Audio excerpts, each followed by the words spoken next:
Task 5 is very tricky, so giving a clear structure in your answer is very helpful. So first let's review what Task 5 is. It is an integrated task with just a listening. So you just listen and then speak. And you listen to a conversation first, and your answer is about the conversation and your opinion. This is the only time in the integrated tasks that you give an opinion. So, first, you're going to talk about the problem.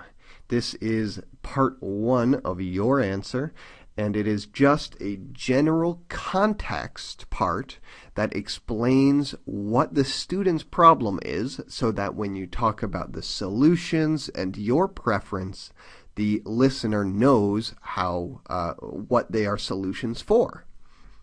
So you're just summarizing the student's problem generally. This has to be quick. You cannot repeat everything. Do not explain the problem in many details. It should just be like 15 seconds. So for example, the problem the students discuss is pretty simple. The woman is choosing between going to a party, her friend's goodbye party, or studying for a history quiz. Now, this is just the choice. It is just the problem of I can do this or I can do not this. The solutions to the problem, the details about the choices, are going to come in part 2. So now I discuss the two solutions, and I'm going to contrast them, show how they are different. While she could do this, she could also do that. Or he can either, or he can. This part, the two solutions, is longer than the first part.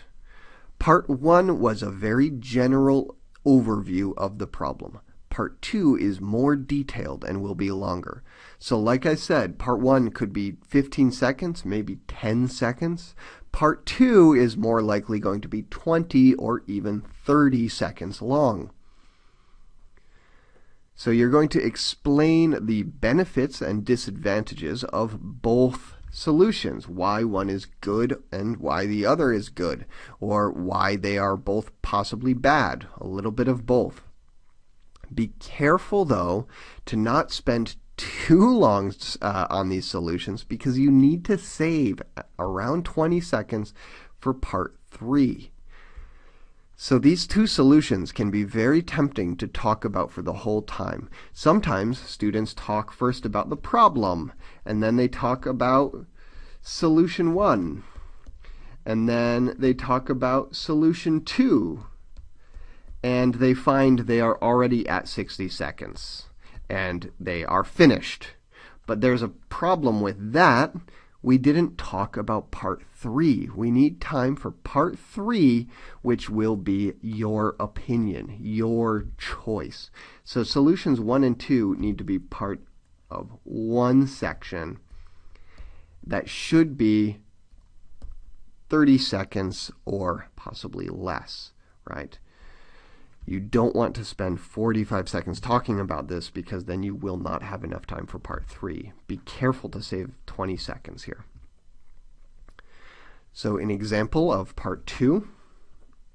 On the one hand, she wants to say goodbye to her friend, but the man points out that many people will be at the party, not just the Spanish friend. And on the other hand, she feels that a good student would study.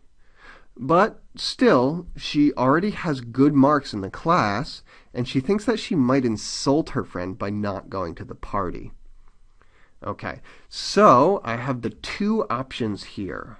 I start with on the one hand, and then I have on the other hand. So this is choice 1, solution 1, and this is solution 2. Solution 1 is that she wants to say goodbye to her friend, so that means going to the party. And here is a downside, a disadvantage. There will be other people there, so she might not be able to talk to that friend. And here is solution 2 with a upside. A good student would study, but also a downside. She might insult her friend by not going to the party. So this explains very quickly both solutions and the pros and cons, the advantages and disadvantages. Once that's finished, it's time for your opinion, and you should have around 20 seconds, maybe 25 or 15 seconds, for your opinion at the end, because you need to explain your opinion too. So you're going to choose one of the solutions, and using preference language to show that it's about your opinions. If you ask me, personally, or something similar, I would rather, I think she should, bring in that I, that me, and give your reason for your opinion. Now, your reason for your opinion can be reasons from the conversation. You can just give more detail about the same reasons. This is usually easier because you heard those reasons. You already are thinking about those reasons, so they are easier. You don't have to plan a whole new reason. But if you have another reason, your own reason, you can give that too. Maybe it's not about what the woman or the man said. Maybe it's just your reason. As long as you talk about one of the two solutions in your opinion, it's okay if you give a reason that is just yours. So here's an example. Personally, I think it's better to go to the party. The reason I say that is that a bad quiz grade, it won't have a big effect on the student's total grade. But meanwhile, she only has one opportunity to go to the party.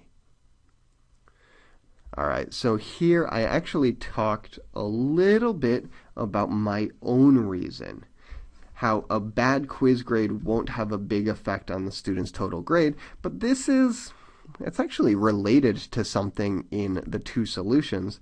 The woman said that she already has good grades in class. So it's kind of my own reason. It's kind of from the listening.